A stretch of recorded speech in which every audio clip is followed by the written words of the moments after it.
आता डोळ्यांच्या सर्व आजारांवर अत्याधुनिक उपचार कणकवलीत, तेही अगदी माफक दरात। नॅप आय हॉस्पिटल मिरज संचलित विवेकानंद नेत्रालय आणि रेटिना सेंटर मध्ये आजपर्यंत 15,000च्या वर डोळ्यांची ऑपरेशन्स, विना टाका विना इंजेक्शन मोतीबिंदू शस्त्रक्रिया, डोळे तपासणी, चष्मा, तिरळेपणा आणि डोळ्यांच्या सर्व आजारांवर उपचार, डायबिटिक आणि उच्च रक्तदाब असलेल्या रुग्णांवरही डोळ्यांचे उपचार। आजच संपर्क करा विवेकानंद नेत्रालय आणि रेटिना सेंटर, प्रहार कार्यालयाच्या शेजारी, सनराइज टॉवर, श्रीधर नाईक चौक, मुंबई गोवा हायवेवर, कणकवली।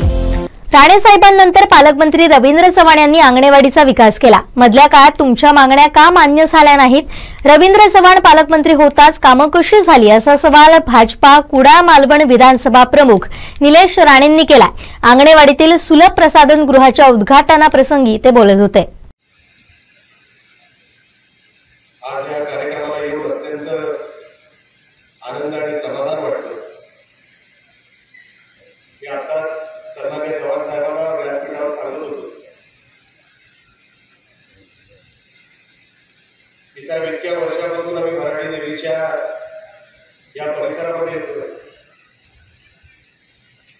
जेवढं लक्ष सन्माननीय राणे साहेबांचं जेव्हा ते महाराष्ट्राच्या मंत्रिमंडळात होते आणि त्यांचं लक्ष हे मंदिरावर असायचं, मराठी देवीच्या त्यांचं लक्ष परिसरावर असायचं आणि तेवढंच लक्ष सगळ्या अंगणवाडीत पण असायचं। तसंच साहेब, आपण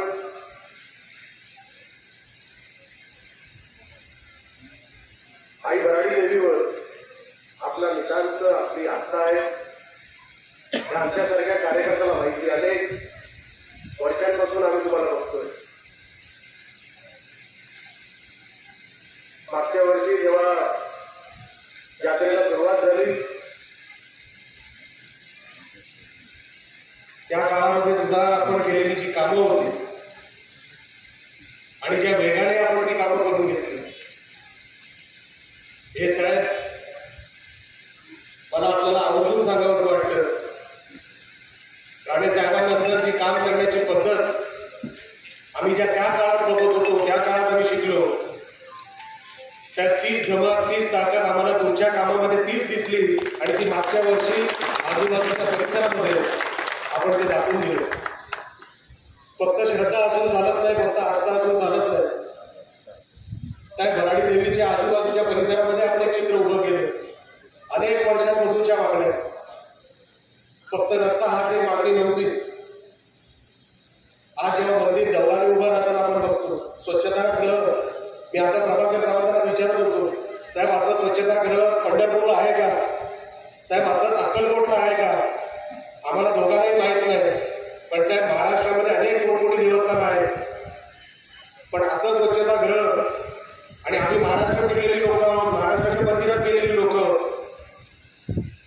पण साहेब एवढं हाय क्लास जे स्वच्छतागृह आपण जे बांधलं आणि आपण ज्या परिसराची, मराठी आई मातेच्या परिसराची आपण जी काळजी घेत आहे साहेब, आपलं जेवढं कौतुक करावं तेवढं कमी आहे, जेवढं कौतुक करावं तेवढं कमी।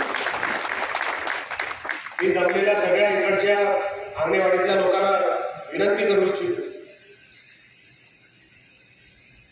अनेक वर्षांपासून आपण मागण्या मंत्री महोदयांकडे मागत आलेलो, राणे साहेबांनी पूर्ण केल्या, आज सन्माननीय रवींद्र चव्हाण साहेबांनी पूर्ण केल्या, अनेक मागण्या असतील सुद्धा, पण इतक्या वर्षांपासून या मागण्या अर्धवट का राहिल्या? आणि रवींद्र चव्हाण साहेब जेव्हा मंत्री झाले, जेव्हा या जिल्ह्याचे पालकमंत्री झाले, तेव्हा या परिसराचा विकास कसा झाला हे विसरून अंगणवाडीच्या परिसराच्या सगळ्या लोकांना, ग्रामस्थांना विसरून चालणार नाही। पण साहेब मला आपल्याला खरोखर आपले आभार मानायचे। आपण जसं स्वतःच्या मतदारसंघाची काळजी घेता तसं या मराठी देवी मातेच्या आजूबाजूच्या परिसरामध्ये ग्रामस्थांना कुठली अडचण येता कामा नये, एक पण मागणी शिल्लक राहता कामा नये, याच्यासाठी आपण जो पाठपुरावा करता, याच्यासाठी आपण मेहनत करता। मी मागच्या वर्षापासून आतापर्यंत बघतोय साहेब, तुमची आस्था ही फक्त शब्दांमध्ये नसते, ती कृतीमध्ये आपण घडून आणता आणि आजच्या चित्र ते चित्र आम्हाला बघायला मिळतं. साहेब मी लांबलचक भाषण करणार नाही, माझ्यानंतर आपण बरोबर होणार नाही. आज एवढं चांगलं स्वच्छतागृह आपण बांधलं. मला काही सूचना आल्या की याचं मेंटेनन्स कसं होणार. मेंटेनन्ससाठी ते ग्रामपंचायतीकडे राहावं किंवा ट्रस्टकडे राहावं, हा निर्णय साहेब सर्वोच्च आपला आहे.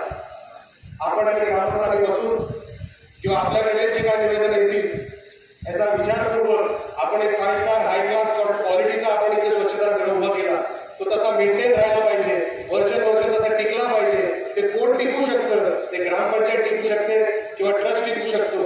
याचा डिसिजन आपल्याला घ्यायचा आहे, तो आपल्याकडे तो डिसिजन मी सोडतो. या अनुषंगाने आपण मला इथे बोलवलं, मान सन्मान दिला. सगळ्यांचे सन्मान्य सर्वकोट साहेब असतील, कलेक्टर साहेब असतील, सगळ्यांचे मनापासून तहसीलदार मॅडम असतील, सगळा अधिकारी वर्ग असेल.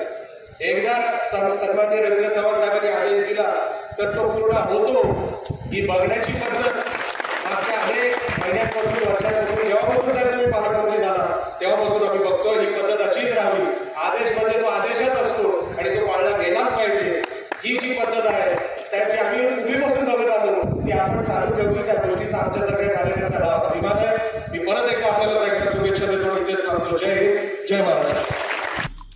आमचे दिवसभरातले सर्व अपडेट्स, ताज्या घडामोडी आणि थेट लाईव्ह पाहण्यासाठी सबस्क्राईब करा, लाईक करा कोकणचं नंबर 1 महा चॅनल कोकण 7 लाईव्हचं YouTube चॅनल.